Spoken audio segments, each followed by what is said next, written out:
Thank you very much for joining us here on eNCA, Doc. Now, you would assume that in South Africa, there were lessons that we could have learnt after the Life Esidimeni tragedy, but it seems we haven't when it comes to access to mental health treatment. Good morning, and thank you for having me. Unfortunately, we have not learned so much, or not so much has improved to any great extent. Now, Doc, according to your statistics, South Africa only has 1,000 psychiatrists countrywide to serve the country's almost 60 million people. Is this a problem of government not investing or a lack of interest from people to actually study in the field? I sure would hope that people do want to study. But I think, the investment and the support has not been enough, unfortunately.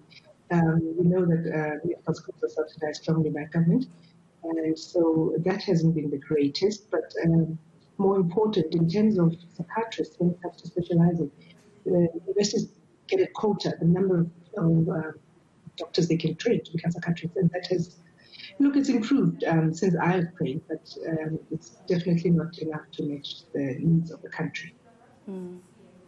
Well, Doc, it's also about the cost, right, and affordability. We found out through the Life Esidimeni arbitration process that state psychiatric facilities are too full because it's expensive to get treatment in private health, in the private healthcare system. For instance, there was a family whose mother had clinical dementia at the arbitration, and they said they had taken her to a private facility, but they were advised by the doctors there themselves that they should take them to a public facility because private would be too expensive to keep in there.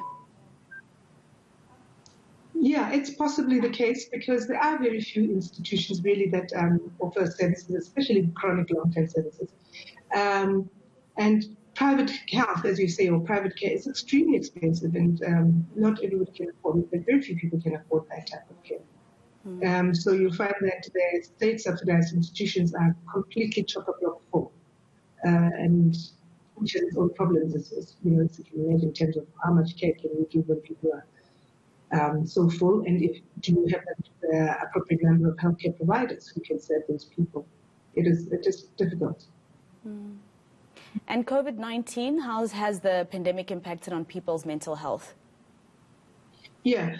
That is a disaster that is still sort of going to unfold in its fullness as time goes. As we've said, the COVID-19 pandemic should sort of draw down and close sometime maybe in another 18, 20 months, I don't know. But it will end. But the mental health consequences and outcomes following on that are going to last much, much longer.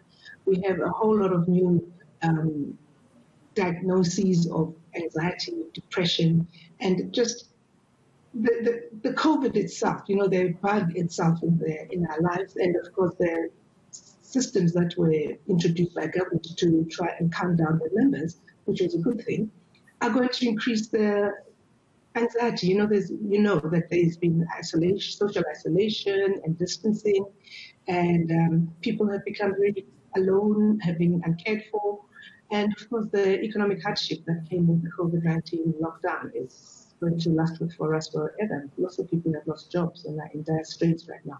So we can imagine that the mental health status is going to decrease, or the numbers are going to increase. This will last with us for a long time. We know that anxiety disorders, depressive disorders, are not, they don't go away today or tomorrow. They last much longer.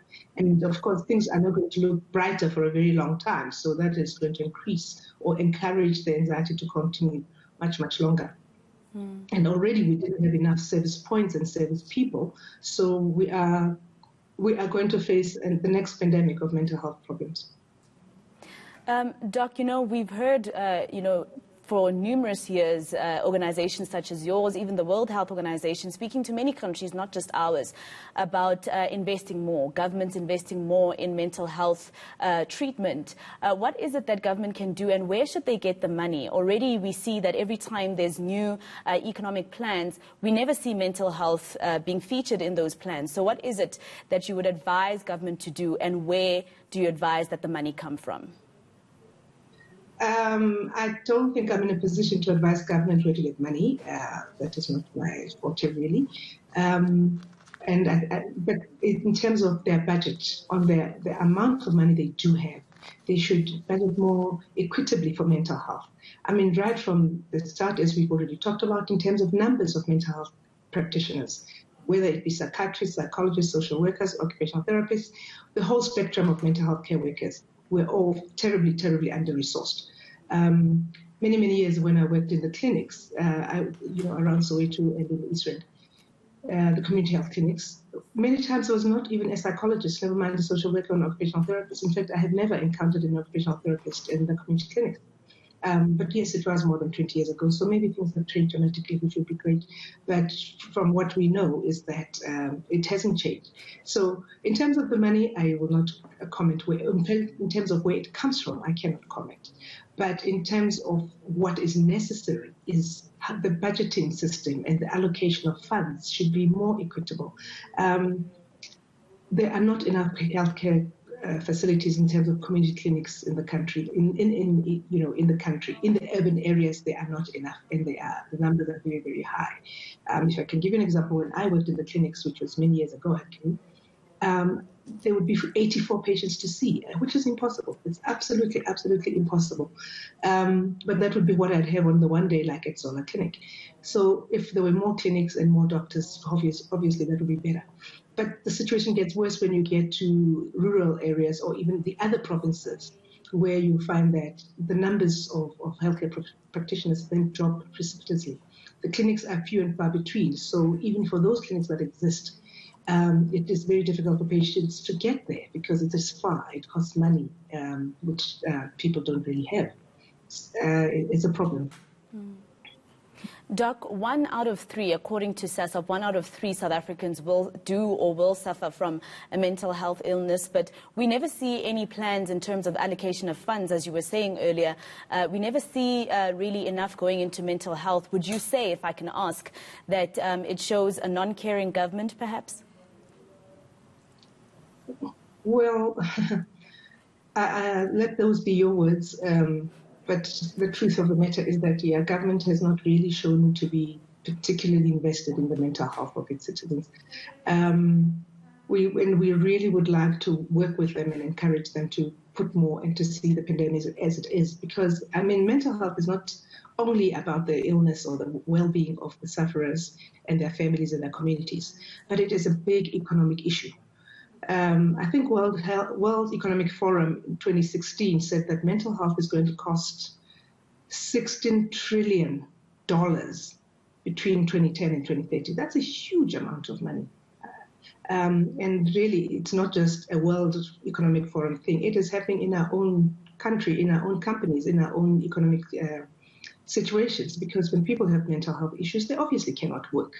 And those who do go to work, but when they have anxiety, then their concentration, their attention, their focus, their memories are not there. So they're not able to produce. So even if they're sitting behind their desk or behind the machine, they are not being productive. And in fact, they could be distracted because they could break the machines. They could destroy the client relations. So it is not just health per se, but the economy is suffering greatly due to mental health problems. Well, thank you very much for your time. That was the President-elect of the South African Society of Psychiatrists, Dr. Sebolelo Seape.